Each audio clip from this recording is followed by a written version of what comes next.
Bien, damos inicio a la explicación correspondiente a este contenido 2 de la unidad 5, que es sobre metodología de investigación.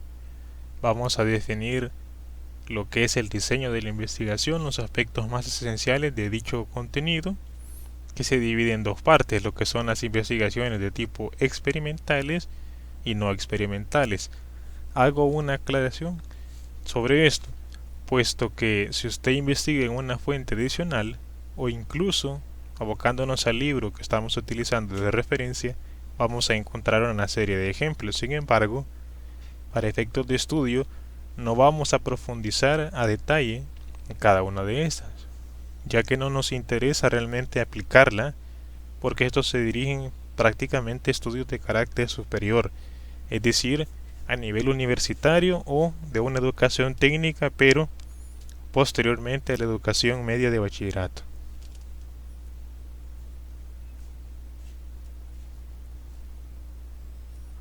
Ahora, en síntesis, los diseños experimentales se refieren cuando se pueden manipular directamente la variable independiente, y no experimentales cuando se estudia de forma natural o en su contexto original la variable independiente sin manipular ninguno de sus factores o de los elementos que la producen. Cuando hablamos de variable independiente, nos referimos a aquel fenómeno que estamos estudiando dentro de la investigación, es decir, la causa que establecemos nosotros en las diferentes hipótesis.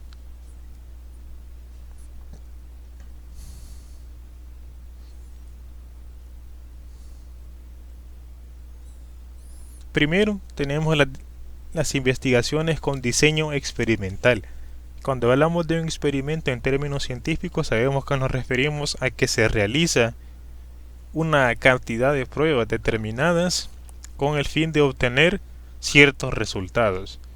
Esto implica que el investigador debe tener un control casi absoluto del fenómeno que está estudiando.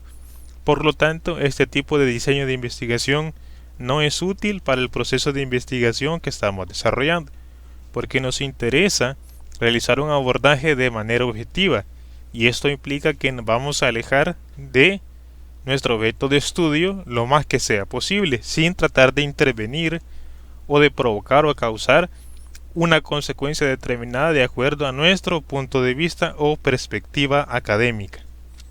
Por ejemplo, dice, un investigador desea determinar si la técnica de estudio, aprendizaje efectivo, en un grupo seleccionado de jóvenes de la sección de tercer año de arquitectura, obtiene mejores resultados en las pruebas objetivas en relación al resto de sus compañeros que no aplican dicha técnica de estudio.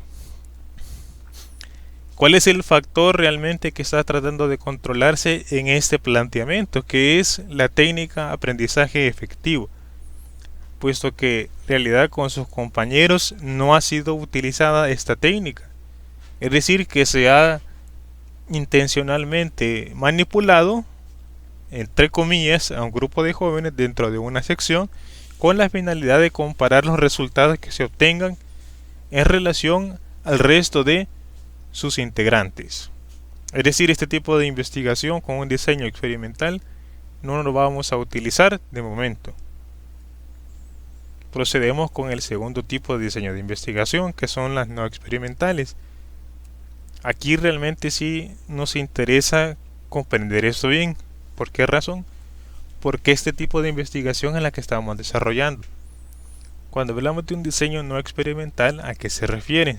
Se refiere exactamente cuando se permite observar, estudiar y analizar el objeto de estudio, es decir, la variable independiente, de forma tal que no se ha manipulado ningún elemento dentro de la misma, es decir, se está observando en su entorno natural y es un contexto original. Como ejemplo tenemos, un investigador desea determinar cuáles métodos de estudio resultan más efectivos en cuanto a las calificaciones obtenidas en las pruebas objetivas por los estudiantes de la sección de primer año en desarrollo estratégico. Si recordamos el ejemplo anterior, dentro de un grupo que es una sección, se había aislado una cantidad elegida para aplicar una técnica. Quiere decir que ese grupo ya no estaba en las mismas condiciones que el resto de sus compañeros, que no había tenido la oportunidad de aplicar esa técnica que los investigadores pretendían utilizar con ellos. Y en este caso es el grupo quien se comporta de forma natural y es totalmente heterogéneo, es decir, no hay ningún patrón en común entre ellos. Pueden haber coincidencias, pero eso no lo ha determinado el investigador, porque es una investigación con un diseño no experimental. Es decir, no se pretende controlar los resultados por medio del establecimiento de ciertas características con la variable independiente. ¿Quiénes son la variable independiente en este caso? Los estudiantes.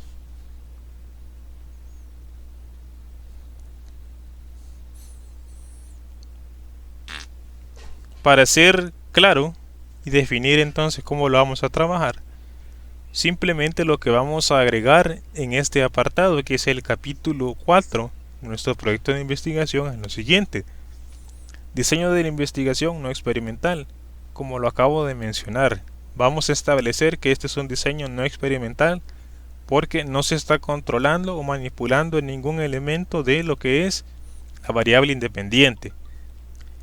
Es decir, que eso es básicamente lo que vamos a redactar en nuestro proyecto.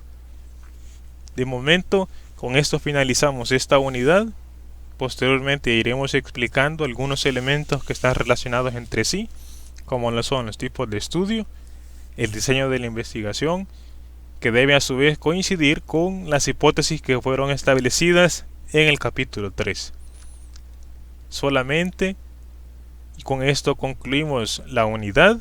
En la próxima unidad nos enfocaremos en el estudio y en el desarrollo de los instrumentos para recopilar información. Gracias.